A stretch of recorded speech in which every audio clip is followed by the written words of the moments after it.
Talking today to Will Jameson of Bokamosa, who produces the Lake of Stars Festival and has recently done an event in South Sudan. Will, how did the Festival of Stars get off the ground?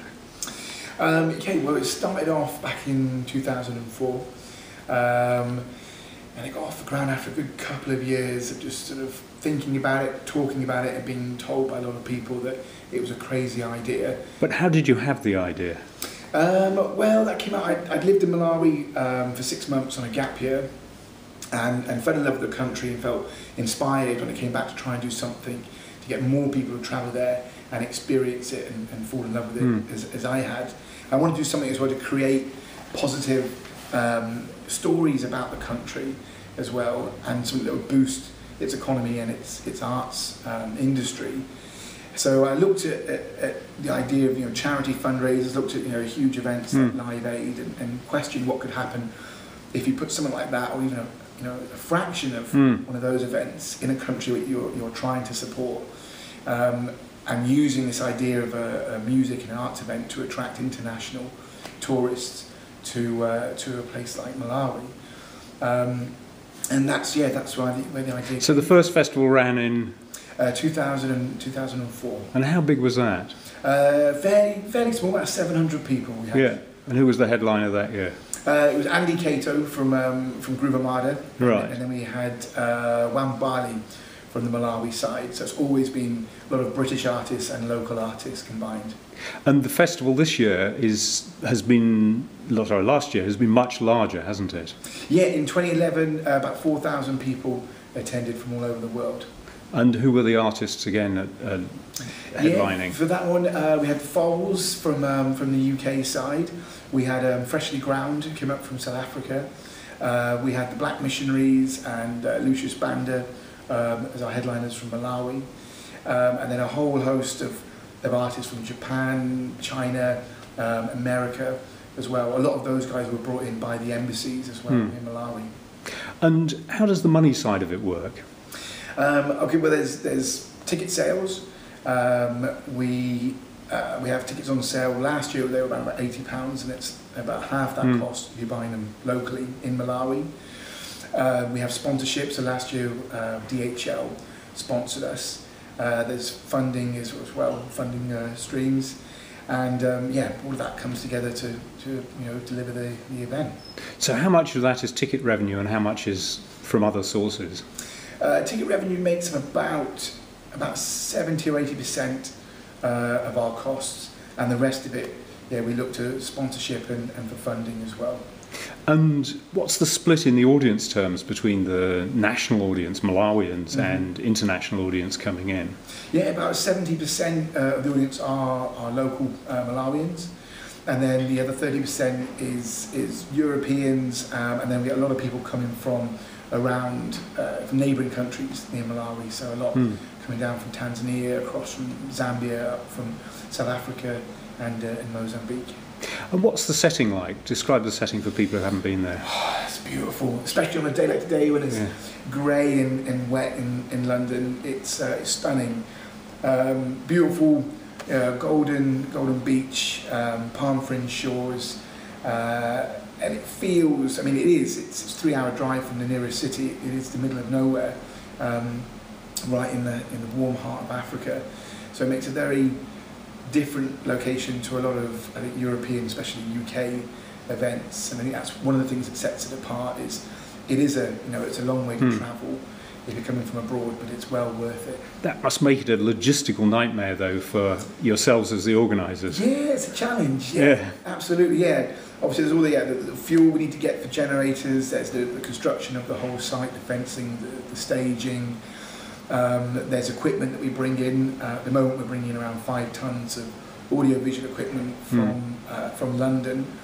So that has to get via Kenya into Malawi, and then has the whole road trip.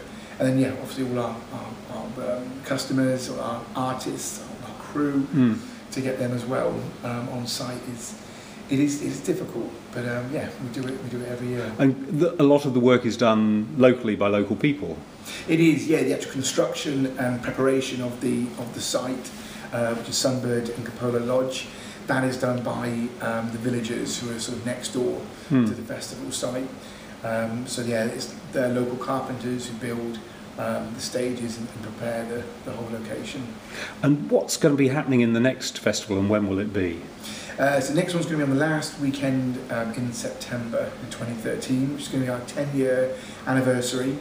And we're really looking at developing the festival into more of a, I guess, have a training element, and making it, very much a training arts project for Malawi. So looking at providing much more infrastructure and capacity building in Malawi in the events. So working with local sound engineers, lighting engineers, training up security managers, production managers. Because there's none of that at the moment, is there? No, nothing at all. Yeah. There are some cultural development programs.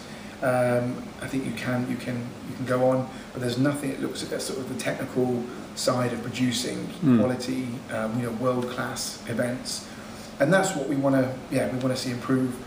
I think for our event, but also for other events as well, like Blantyre Arts Festival, which normally happens a week or two after us.